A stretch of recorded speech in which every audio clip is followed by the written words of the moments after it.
What's up, everybody? Welcome back to Gubsretrogames. So June's treasure box is finally here. If you're here just to check out what I got, or if you're thinking about trying out the service yourself, stick around. I'm gonna open this up, show you some gameplay of it, and ultimately talk about how I feel about this month's box. So before we get started though, let's talk about what Retro Game Treasure is. It's a monthly subscription box that sends you 3 to 5 games every month. What you do is you go to their website, you plug in what systems you have, what games you already have for those systems, and they go ahead and curate your box specifically for you every single month. So if you're a big SNES fan like I am, you tell them that and they go ahead and make that box just for you. Additionally, they sometimes include accessories for your select consoles, so it's like a cool retro present that you get every single month. This month I have PS2, SNES, and Game Boy Color selected to receive things for.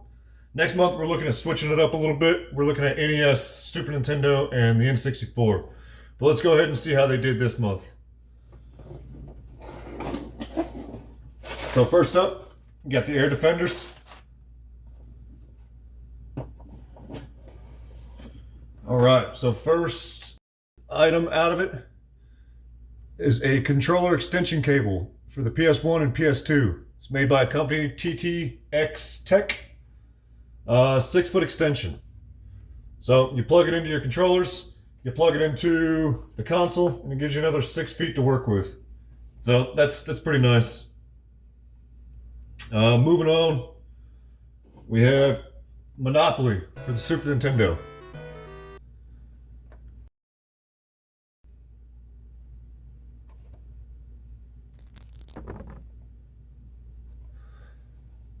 So looking at it, it looks like the label's in pretty good shape. I don't see any major damage on the front label, so that's pretty nice.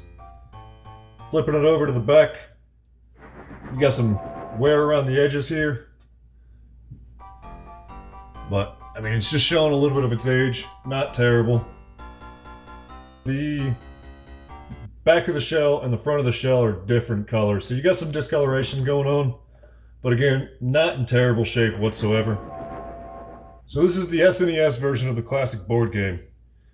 You and friends or computers travel around the board, just buying properties and building houses and hotels with the intent to bankrupt one another. It's perfect for game night. And, I mean, you don't have to clean up afterwards, so that's always nice. Honestly, it's not the most exciting game on the Super Nintendo, but it is a nice addition to have. So we're going to go ahead and add that one to the collection. Next up, another Super Nintendo game. We got Clay Fighters.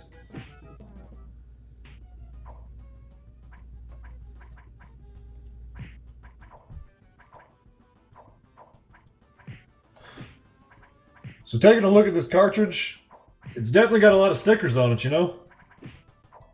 I think this blue one's probably going to be a little bit problematic getting off. I'm going to have to try and get that pretty carefully without damaging the maiden label. Apart from that, the label's in fairly good condition. Looks pretty good. So here on both sides, we've got some old rental stickers. I'll likely keep those. I think it kind of adds a bit of history to the individual cartridge, and I really like that.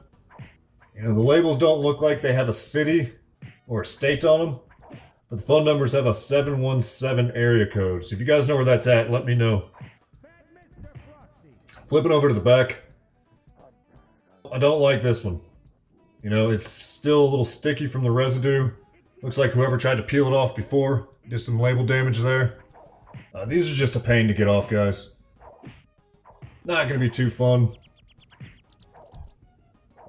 So Clay Fighters is a fighting game. And honestly, I'm not usually a huge fan of fighting games. But my wife and I actually had a bit of fun playing this one.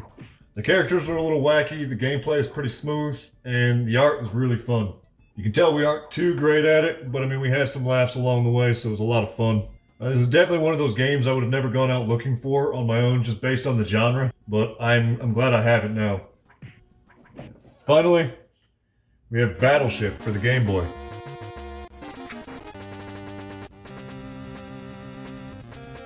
This little guy's in pretty good shape too. The front label is holding up really well.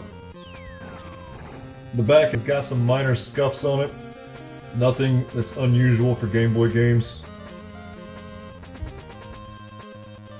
This is another one that's based off of just a classic board game. The point of Battleship is to locate all your opponent's ships and sink them by calling out grids before yours are sunk. The Game Boy game is a little bit different from the classic board game, just in the sense that you get different missiles to use to help locate or sink your opponent's ships a bit faster. For example, you can use an item to shoot 3 missiles that you get to select the locations of at once, or you can shoot 5 that are in a set pattern. They are limited per round, so you can't just keep using these things, but it does help speed up the gameplay just a hair. So that's everything this month, guys. I got 2 SNES games, 1 Game Boy Color game, and a controller extension for the PlayStation. Honestly, this month's box is a bit of a mixed bag for me.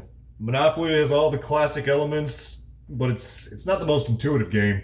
Clay Fighters, the animation held up really well over the years and ended up being surprisingly fun. I mean, some of those stickers are going to be problematic for me, I think. And as far as Battleship, I don't think it quite captures the original. It feels like something's missing. It just didn't translate that well to the Game Boy for me. So that's the haul this month. Overall, I get to check off 3 games from my list, and I got 1 that I was pleasantly surprised by. If you enjoyed this, consider giving us a like, subscribe to the channel. As always, guys, until next time, keep on gaming.